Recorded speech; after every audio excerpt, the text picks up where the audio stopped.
Voici les moments que vous devez connaître de l'épisode 5 et 9 Beyond the Gates. Tu parles France? Oh, désolé. Here are the moments I think you should know about from episode 59 of Beyond the Gates. I am currently in Paris, France. This is the Notre Dame Cathedral. Okay, so I decided to not finish the recap in front of Notre Dame because I could not focus with all of those people. But some really cool things that happened in Paris. First, someone who follows me on here, his name is Omar. He's in Paris as well for the French Open. We didn't realize that until we saw each other's stories, but a very cool coincidence. And we have connected. And hopefully, whenever we're in the same city again, we can go out for a drink or have lunch and talk about Beyond the Gates. And secondly, a shout out to the actor Ben Gavin, who plays Derek on Beyond the Gates, because he saw that I could not watch BTG over in Europe. And he messaged me and said, get a VPN. So I downloaded a VPN and now I can watch Beyond the Gates. So episode 59. I think this is the episode I really wanted to see because for so much of this series, Anita and Vernon have kind of been, I don't want to say on the back burner, but they've just been the mother and father role, a grandparent, great grandparent role. But in this episode, we get more depth to Anita. We find out she was ruthless. Like, she left her girl group and she admitted, like, I was going to do whatever I could to never have to live in the projects again. And she really fucked over Tracy and Sharon. And so we know Sharon, click, did not even answer. And Tracy was the nicer one. But you know, we get the scene where she's in her house and Sharon and Tracy's like, you know, you have all this stuff and you got it by running over us. Also, they're talking about an incident that happened and that she was trying to leave behind. Not quite sure what it was. You know, as soap fans, me too, have active imaginations. And I saw someone say she could have left a child in Chicago. Who knows? There could be another Dupree baby out there. I did find it odd that they didn't try for a boy, so perhaps it's a boy. Okay, so then Ted confronts Dana, who is actually in Eva's hotel room, and accuses her of trying to run Laura off the road. Now, of course, Dana is very coy and does not come out and say it. And yeah, they have some very intense scenes. I really liked the action and like how everything was shot in this hotel room because, you know, I'm currently I'm in a guest house, but you know, it's a hotel room and it can be kind of hard to make things look interesting. So all the shots were like super fast cuts. I mean, it was really good. It was well produced, directed. I don't know, like the language for soap operas, but it was interesting seeing Dana with new Ted, and I'm not on the bandwagon against new Ted, but you know, it was just a different dynamic than what we've seen, you know, whenever old Ted was confronting Dana.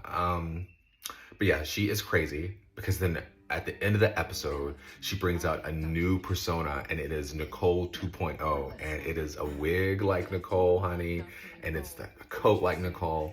Like, I think she is certifiable, and perhaps a judge, if she is caught for Laura's accident, a judge will deem her mentally incompetent and unable to stand trial because literally she's insane. What else did we get today? Martin and Smitty. Smitty wants to know what's going on with Martin, and he is trying to ask him questions, trying to get Martin to confide in him, but Martin's just not having any of it. So the episode starts out with them alluding to having sex the morning prior, and Martin's like, well, we can do it again, and Smitty's like, no, I've got business. And he's actually doing a story about online predators grooming children through social media, and he said this line, which, you know, the writers write a lot, but I was like, no, you don't have to be objective in this case or in this story. So Smitty's like, it's hard to be objective because we're parents. And it's like, no, I think we can all actively agree that groomers grooming children online is bad. So yeah, he talks about being an objective journalist and all this. Anyway, the point of that scene was Martin wanted to have sex again, and then Smitty started questioning him about what was going on, and conveniently he had meetings and he didn't want to talk. Vernon comes over and he's talking to Samantha for some history report or whatever, and then Smitty suggests they talk again, and Martin's like, let's all go do lunch. So they do lunch, And that is where they actually see, so it's Smitty, Samantha, Vernon, and Martin. And they actually see Joey and Vanessa. And Smitty starts talking about them, so does Samantha. And Martin's like, don't forget your great grandfather's right here. And the great grandfather's like, I have eyes as well. Something is going on. Um, and then Vernon and Samantha leave.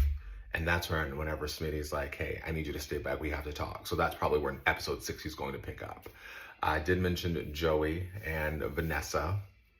And Doug, he finally knows that, Joey wants to fuck his wife.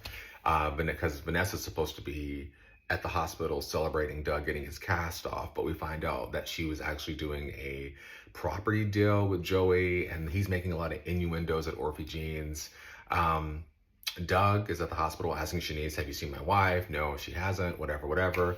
And then, Doug comes to Orphe Jeans and sees them and they have a conversation, whatever. I think Vanessa then runs off to the hospital to find him. And that's whenever Vanessa bumps into Ted and she gives him a tongue lashing. Now, I saw some people say, really, she's talking about cheating. But I think it's different. It's your friend. And this is a friendship that has endured for decades. And I don't know. I've had friends who've been cheated on, and I've never confronted their lovers, mainly because we've not been friends like that. But I think that if I was in Vanessa's case, I would have confronted him right in front of the nurse's station, so Shanice could get all the tea and gossip, because that's what you do for friends. And speaking of Shanice, we did get a really funny scene with her talking to a new nurse about all the gossip going on. And I think that the writers have realized they have struck gold with this character. And so we are rooting for Shanice to be in the slate as a main character on Beyond the Gates. Okay, I'm going to finish up and then I'll be back here tomorrow to recap episode 60.